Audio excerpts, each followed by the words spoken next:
BJP state office పై కాంగ్రెస్ దాడిని ఖండించారు కమలం నేతలు. నిందితులపై సీఎం రేవంత్ చర్యలు తీసుకోవాలని డిమాండ్ చేశారు. తాము కూడా దాడి చేయొచ్చన్నారు. కానీ ప్రజాస్వామ్య స్ఫూర్తికి కట్టుబడి ఉన్నామన్నారు. దాడి ఘటనపై డీజీపీ మాట్లాడకపోవడం బాధాకరమన్నారు నేతలు.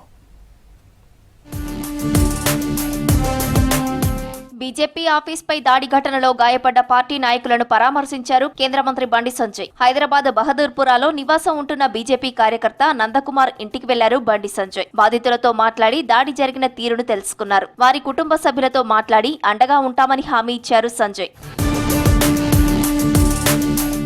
రాష్ట్ర బీజేపీ కార్యాలయంపై కాంగ్రెస్ కార్యకర్తలు దాడి చేయడం బాధాకరమన్నారు ఎంపీ కొండా విశ్వేశ్వర్ రెడ్డి.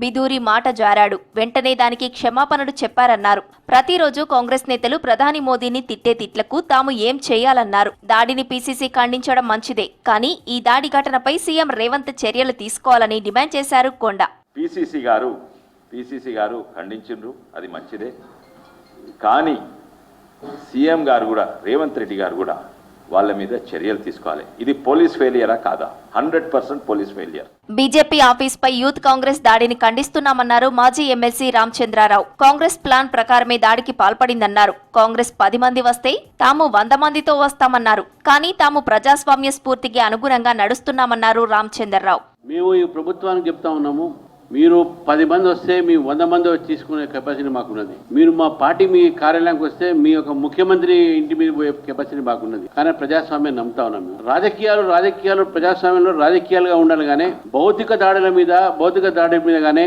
కార్యాలయ దాడి పైన కానీ ఇటువంటి ఒక ఆలోచన విధానం పెట్టుకునే కాంగ్రెస్ పార్టీ. హజ్ యాత్ర, దరుసలాం యాత్రలకు ఫ్లైట్ టికెట్స్ ను ప్రభుత్వమే భరిస్తుందన్నారు ఎమ్మెల్యే రాజాసింగ్. సంక్రాంతికి పల్లెటూరుకు వెళ్లే ప్రజల కోసం ప్రత్యేక బస్సులు ఏర్పాటు చేసి పెంచిన ఛార్జీలను రాష్ట్ర ప్రభుత్వమే భరించాలన్నారు.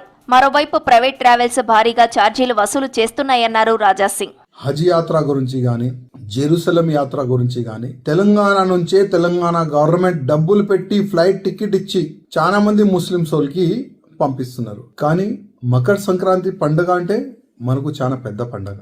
అదేవిధంగా ఆంధ్రప్రదేశ్ ప్రజలు కూడా చాలా పెద్ద పండగ. ఇట్లాంటి పండగలకి బస్ ఛార్జర్ పెంచి జనాలు రక్తం తాగే వాళ్ళ పైన మీరు యాక్షన్ తీసుకోవాలి. బీజేపీ రాష్ట్ర కార్యాలయంపై కాంగ్రెస్ దాడి ఘటనపై బీజేపీ సీరియస్ అయింది. గవర్నర్ కు బీజేపీ స్టేట్ చీఫ్ కేంద్ర మంత్రి కిషన్ రెడ్డి లేఖ రాశారు. డీజీపీని కలిసేందుకు అపాయింట్మెంట్ కోరారు బీజేపీ నేతలు. ఘటనపై ఇంతవరకు డీజీపీ నుంచి ఎటువంటి రియాక్షన్ లేదని లేఖలో తెలిపారు కిషన్ రెడ్డి.